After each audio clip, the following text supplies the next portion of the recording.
Aku lahir sebagai anak pertama dari 4 bersaudara. Keluargaku cukup harmonis. Sebagai anak pertama, aku tahu persis peranku, memberi contoh pada ketiga adikku. Tapi nyatanya, justru narkoba dan alkohol menjadi bagian gelap dari hidupku. Di usia 15 tahun, aku menjual putau dengan upah Rp10.000 untuk sekali antar. Meski sebagai pengedar, aku bukanlah pemakai. Sejak lepas SMU, kontan aku hanya merokok saja.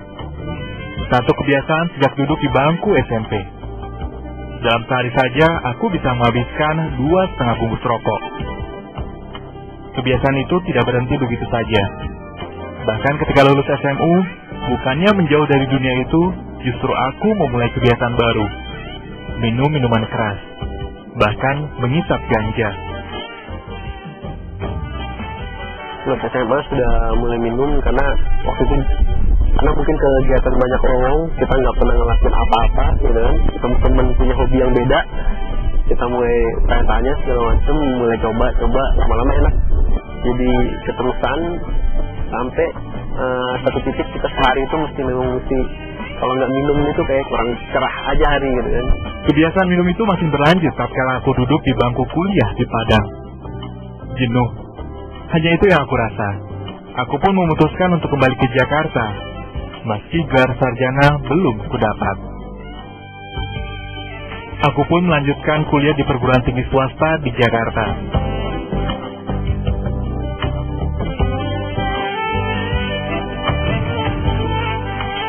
Aku sadar sekali kalau aku tak bisa seperti ini selamanya. Aku berupaya untuk berhenti dari kebiasaan buruk ini, tapi tak pernah berhasil. Jujur untuk berubah total nggak sempat kepikir. Cuman sempat kepikir gue pengen berhenti aja gitu. Cuman untuk berubah total gue harus bersih total, free, udah nggak ngapa-ngapain, nggak sempet. Hingga kemudian aku ikut bootcamp. Di sana aku menemukan perubahan besar dalam hidupku.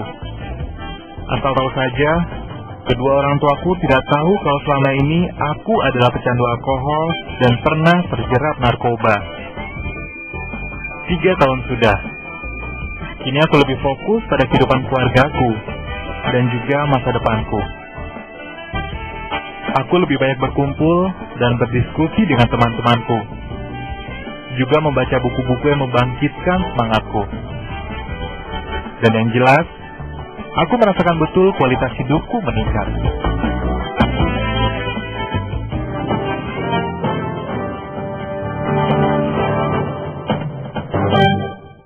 Tadi kita sudah lihat pengalaman dari Dirga. Dan dia sukses ya, akhirnya berhasil dia berhenti berubah menjadi orang baru dengan semangat baru. Iya. Aduh. Dan ada tamu lagi. Ya, ini salah seorang sudah pengalaman juga. Iya, dia mengikuti bootcamp juga ya. Ini seorang dokter pemirsa. Kita kenalkan dulu. Selamat pagi Pak Sartono. Selamat pagi. Selamat pagi, semangat banget. Kita kalau lihat dari profesi Bapak sebagai dokter spesialis bedah ya. Bedah, alhamdulillah. Bapak sehat, senang olahraga, terus dosen seni budaya. Ya, komplit dari kurang gitu Pak.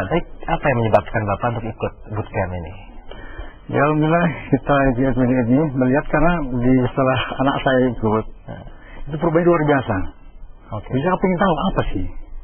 Dan ketika melihat kenyataan bahwa di luar itu banyak orang-orang yang ya katanya nggak benar narkoba segala macam, rokok segala macam, anak muda lagi.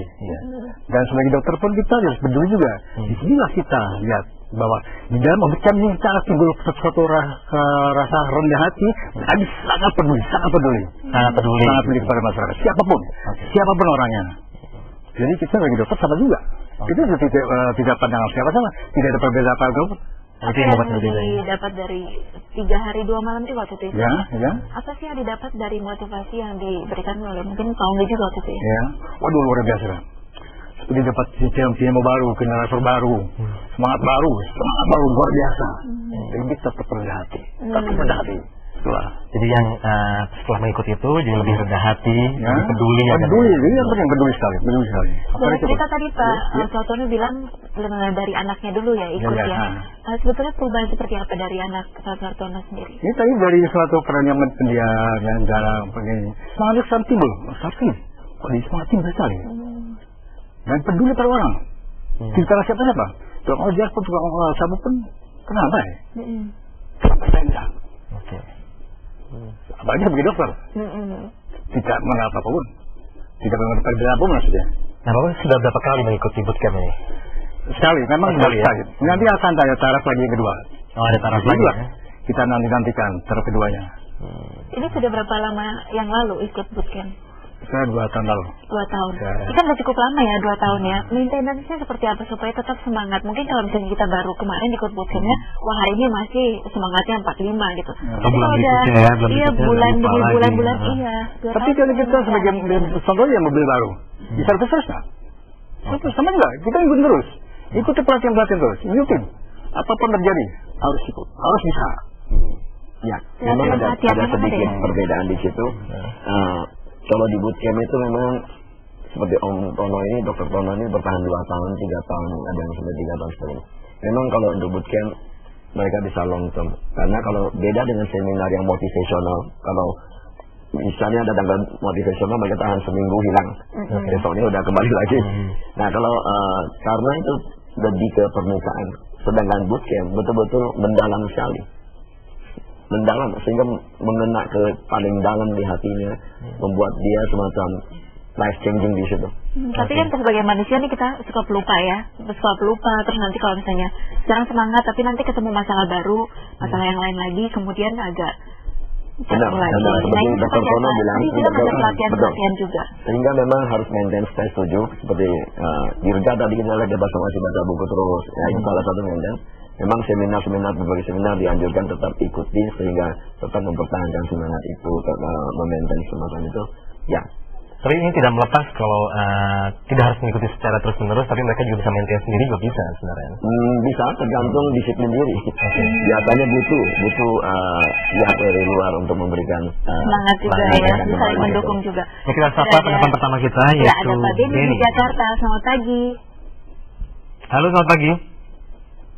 Halo. Ini Pak Beni, ayo dong semangat. Ayo. Selamat pagi, semangat. Halo. Halo, selamat pagi. Selamat pagi Pak Beni. Silakan. Ya, saya bisa bicara dengan Bapak Hogi. Silakan langsung aja. Pak Hogi. Pagi Pak. Ya, saya melihat wajah Bapak yang penuh dengan senyum ini. Saya juga ikut bersenyum rialah. Biarpun saya ada masalah sedikit. Amin. Pak Hogi, begini Pak Hogi. Saya selama beberapa kali mencoba keberuntungan dalam pekerjaan ini, saya selalu gagal Pak Hogi. Ya. Iya. Selama saya bekerja itu saya selalu gagal. Kayaknya saya nggak cocok gitu untuk bekerja sama dengan orang lain. Apakah memang saya ini orangnya tertutup, atau memang saya ini orangnya terbuka, saya juga kurang tahu ya Pak Hogi. Tetapi saya ingin sekali mau menunjukkan kesuksesan saya dalam bekerja. Ya.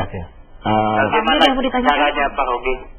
Ya Pak Beni sekarang lagi usaha apa atau sedang ikut? Tidak, saya adalah seorang pengangguran Pak Hogi. Oh. Iya, saat ini. Oke. Ya. Sebelumnya Pak Beni bekerja? Iya, saya sebelumnya bekerja Pak Hogi. Oke.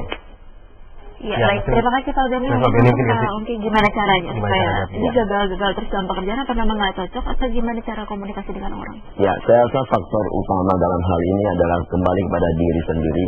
Dalam hal ini mungkin Pak Beni perlu introspeksi pada diri sendiri kembali. Sehingga prinsipnya saya yakin begitu, apapun kondisi di luar, ya, mau kondisi di luar happy atau tidak happy kita tentukan. Misalnya Indonesia orang bilang pada saat Krismon, tadi sebagian orang tidak merasa itu ada masalah. Contoh BBM pada naik, pada sebagian orang bingung, sebagian tidak bingung. Kembali pada pikiran dia sendiri. Jadi kalau kita selalu mencari partner kita yang salah atau atasan kita yang salah, bawahan kita yang salah, tidak selesai masalah. Jadi positive thinking ya? Kembali kepada benar, kembali pada periksa diri sendiri. Apa yang salah, mungkin teman saya tidak senang saya, kenapa?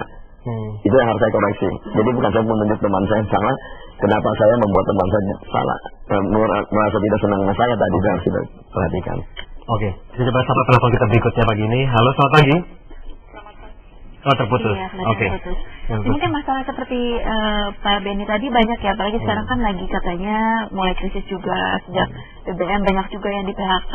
Ini masalah pekerjaan salah satu menjadi masalah yang utama juga ya, selain masalah keluarga mungkin. Ya, memang masyarakat kita adalah masyarakat berpikir menjadi karyawannya. Tidak salah menjadi karyawan, tapi tidak ada salahnya kita kalau ada kesempatan coba cari usaha atau membuka peluang. Ya, benar. Selama ini nggak cocok sama lingkungan pekerjaan, ya udah bikin sendiri. Ya, benar.